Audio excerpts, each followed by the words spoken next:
All right, good morning and welcome to Coffee with Kyle. Per Kenny Veneer's request, I'll kind of parse out what I'm drinking here this morning. So I've got the specialty cafeteria roast from the hospital cafeteria, and that is actually poured over 3 to 4 vanilla creamers to give it a little taste. And then we top that off with just a splash of half and half to kind of bring it together.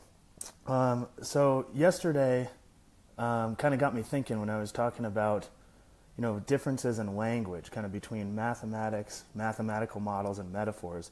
And it really got me thinking to conversations, both professional and otherwise. And I think something that comes up with conversations is disagreement. And we all disagree all the time. And I think sometimes there's a call as a group or professions or in society that we should actually avoid disagreement, or that disagreement is a pejorative. And I don't think that's necessarily the case. Of course, disagreement can be harmful or divisive, absolutely. But I don't think on the whole we should look at it as a pejorative. And this goes back to that concept of M cubed mayhem, because we have to figure out in every conversation what the goal is and what we're trying to actually get after. And the example that I use is if we're talking about, let's say, clinical research or scientific concepts or theories, we want to be very precise in our language, and we want to have good operational definitions, and we want to use definitions accurately. And that should be the foundation of our conversation. As well as we should actually be trying to parse out the details and disagree and make the best argument. Unfortunately, construction of the best argument is not necessarily the most effective package for changing minds. And this is kind of admittedly my modus operandi. Like, that's where my mind goes. And that's how I really behaved on social media for the first probably half decade that I was involved in social media. And I would get frustrated when it wouldn't be effective in convincing people and changing their minds. I was trying to engage in actual debate instead of having a dialectic. And that I think wasn't necessarily a mistake in thinking, but a mistake in delivery. And the reason that is once we start talking about beliefs and knowledge and changing people's minds, there's all these other concepts psychologically that start to creep in. The backfire effect, which is if you present people with data contrary to their position, it doesn't actually change their mind. They actually drift further into their previously held beliefs. So that is something that we want to take into account, because constructing the best argument and delivering it in such a way may actually be the least effective in changing people's minds. Another concept to think of, not just of the backfire effect, but also is cognitive dissonance, which is if your mind has to weigh two kind of opposite propositions, it gets really uncomfortable. It is psychologically and emotionally uncomfortable, because the stability of worldview, the stability of prediction of your mind is kind of thrown into question. And being humans, taking the path of least resistance, we subconsciously try to resolve that as quickly as possible. The quickest way to do that is to discount any contrary information and go back into our firmly held beliefs. And that's where I thought the concept of a dialectic versus a debate was really helpful for me. And I got that concept, I heard an evolutionary biologist named Brett Weinstein, who used to teach at Evergreen State College in Washington, talk about this. And he said, the point of a debate is to win the argument, which is necessary, and that's a thought process we should do. But the point of the dialectic is to learn.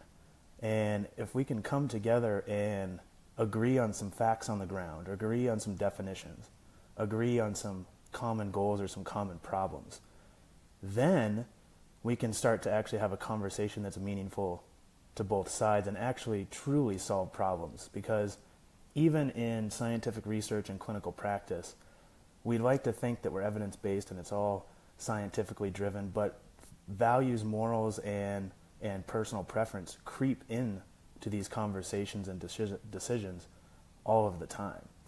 And I think the difficult thing is we don't learn these things, right? I mean, I don't didn't take a class on the difference between a dialectic and a debate and what cognitive dissonance is and how the backfire effect affects behavior change and decision making.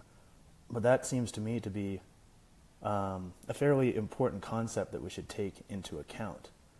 And the reason I bring this up is for two reasons. One, it can help ground our debates with it interprofessionally when we're talking about how to interpret research, what's best practice, how should we theoretically or philosophically model or understand certain concepts. But it also becomes important, and I meant intraprofessionally initially there. It also is important interprofessionally, because if I'm trying to communicate with other professionals on my team or in the hospital, whether it's physicians, respiratory therapists, nurses, pharmacists, other therapy types, nurses' assistants, case managers, social workers, we need to have some type of common language to be able to communicate effectively.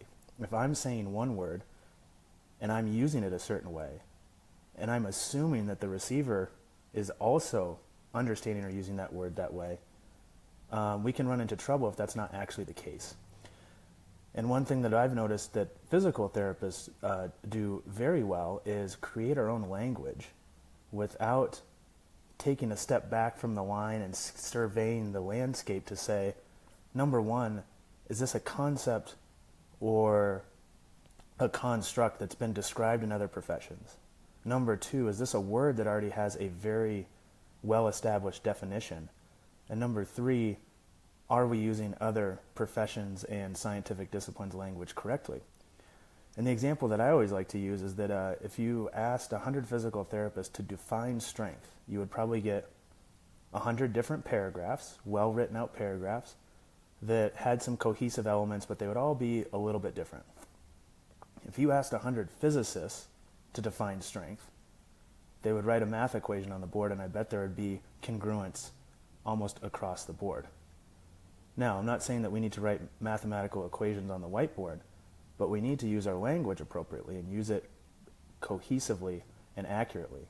And that will lend itself to better collaboration. And this is something that my friends and colleagues Matt Shremba and Paul Miltowski talk about all the time. And if you want to listen to them talk about that in a lot of depth, you can listen to the 6 episodes of the Canadas Athletic podcast, which goes into more depth than maybe you would want to on this topic. But I think pragmatically or practically, what's important is actually trying to maybe be explicit in the communication of what type of conversation are we trying to have. If we are trying to have a debate or construct the best scientific and philosophical, logically cohesive argument or line of thinking, well, let's sit down and do that. If we're trying to learn and discuss and change each other's minds, then we really need to have more of a dialectic and understand all of the psychological overlay that may come into those conversations. And also accept that sometimes these things get heated and emotional. We're human beings. You can never strip the rational from the emotional, and you can never strip the emotional from the rational as much as we would like to. And therefore, the more that we accept that, the easier it is to kind of go into that discomfort, almost graded exposure to cognitive dissonance, which I think helps our critical thinking, helps our thinking in general, and helps our conversations and interactions.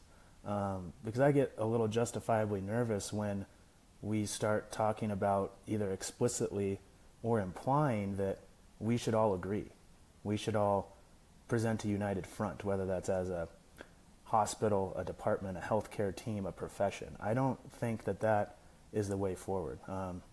And to quote a thought from Weinstein again, he talks about that anytime you try to create a utopia, you will invariably create dystopia.